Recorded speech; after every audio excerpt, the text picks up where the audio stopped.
This is Democracy Now!, democracynow.org. I'm Amy Goodman with Juan Gonzalez. To look at what Israel's war on Palestinians after the Hamas attack could mean for the broader Middle East, we end today's show with Shibley Telhami, professor of peace and development at the University of Maryland, senior fellow at the Center for Middle East Policy, co-editor of the book, The One-State Reality: What is Israel-Palestine? Professor Telhami, thank you so much for being with us. You're the Anwar Sadat Professor of Peace and Development at the University of Maryland, Palestinian-American professor. I'm going to start with that same question. What President Biden has said so far and what you want to hear him say right now. As we speak, the United Nations has called Israel's siege, total blockade of Gaza, illegal. The defense minister is saying no food, medicine, electricity, water coming into Gaza. Your response? Well, I know when the first day of the Hamas attack, President Biden called the Israeli Prime Minister and gave him full empathy and support, and he said, "Full stop, we're behind you." That's understandable in that moment. That was a moment of incredible vulnerability in Israel. People helplessly watching what's happening to their loved ones.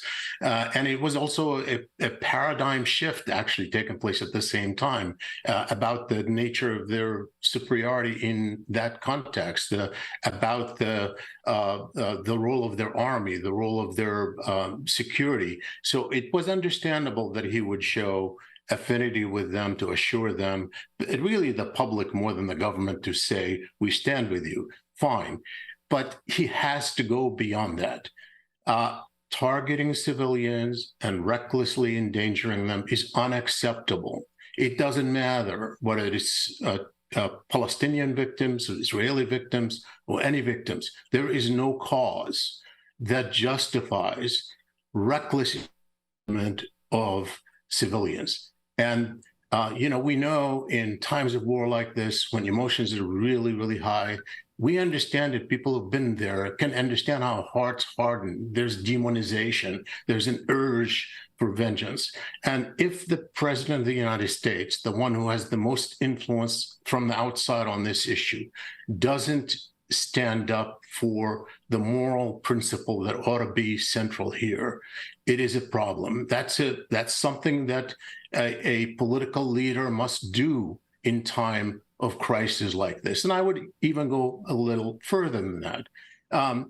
It's one thing to say you support Israel, another thing to be trusting and giving unlimited support for whatever they do. We know this is the most extreme Israeli government we've had perhaps in history.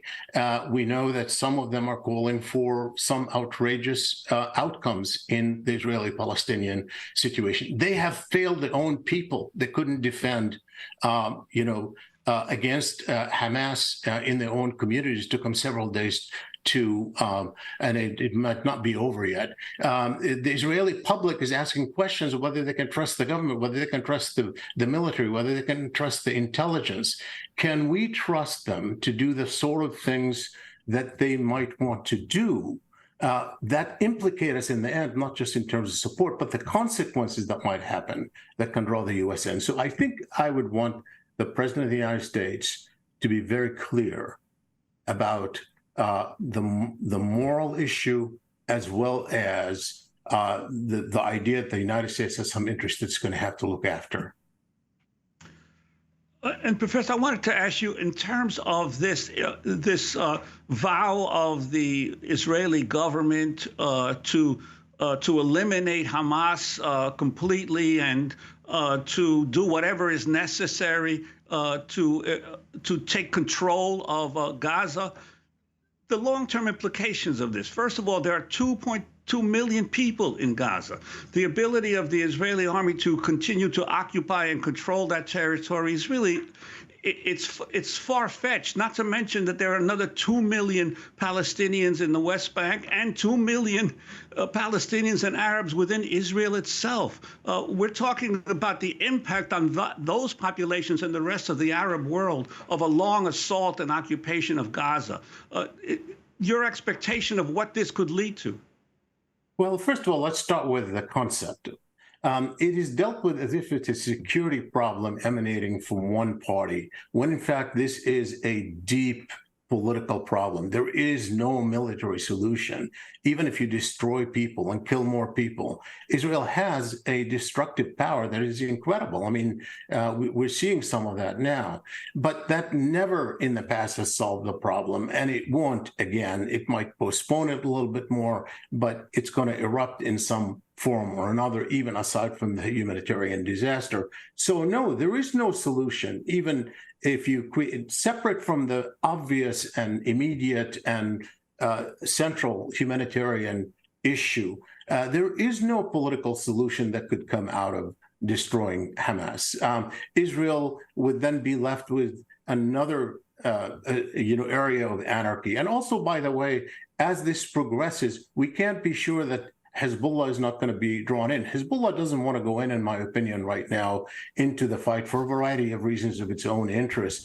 But we see the pressure, and as the pressure increases, that could draw Hezbollah in, and that then you have an expanded war, both that would be troublesome for Israel, but also for Lebanon.